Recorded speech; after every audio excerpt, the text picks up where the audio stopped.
Santa Rosalia. Rosy, Oh, chi è? Che sta la conosci? Tu sei beccata a Montepetterino, tranquilla, è una delle nostre, tranquilla, non ti preoccupare. Santa Rosalia. Rosy, Un nebbiero che siamo tinti. Perché tu prendi un ragazzo di questi che nasce nei quartieri difficili della città, di questi a rischio, dagli un lavoro,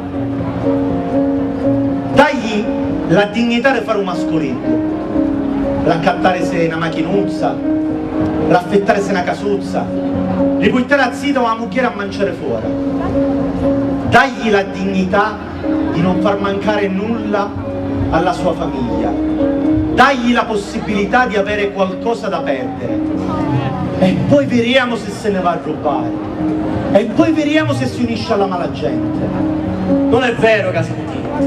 Dai la possibilità a un giovane imprenditore di aprirsi un locale, senza queste assurde leggi che lo impongono di chiudere a luna, senza essere multato per 4 centimetri di suolo pubblico e senza questa burocrazia fatta di permessi e tempi d'attesa che alla fine uccidono il nostro commercio e le nostre imprese.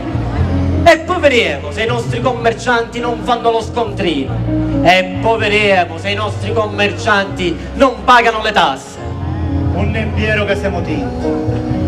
Dai la possibilità a chiunque di poter studiare, di potersi affermare nella società civile senza troppe tasse universitarie che uccidono le famiglie, senza libri originali imposti dai baroni delle università che non ti fanno fare l'esame con le fotocopie, senza assurde graduatorie dove sono sempre gli stessi ad entrare, gli eredi dei benestanti, in maniera tale che i figli dei ricchi rimangono ricchi e i figli dei poveri rimangono poveri.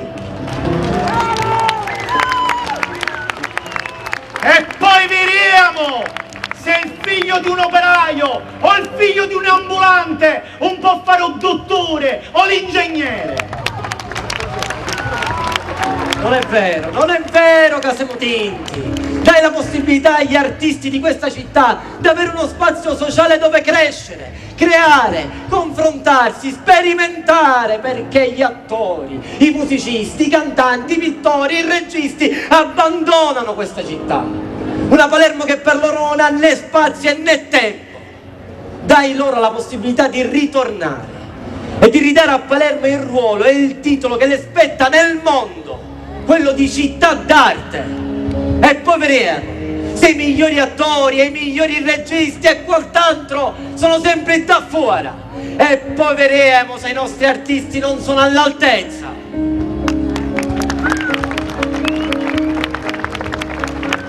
Poi, Santa Rosalia, posso capire noi che ormai le abbiamo viste tutte, ma si picceriddi no. Non dargli la possibilità di vedere quello che abbiamo visto noi. Palermetane e palermetane che si ammazzavano come i cani. Sangue per le strade, bombe esplose a 2 passi da casa. Picciritti che vedevano cose che non dovevano vedere e per questo dovevano pagare. Imprenditori ammazzati a baionate perché non potevano pagare, anzi non volevano pagare il pizzo. Allora no, Santuzza, queste cose loro non le devono vivere. Non dargli l'umiliazione che proviamo noi tutti i giorni quando usciamo dalla Sicilia e ci chiamano mafiosi, perché noi questa mortificazione ne buttiamo rinza Nel cuore e nell'anima.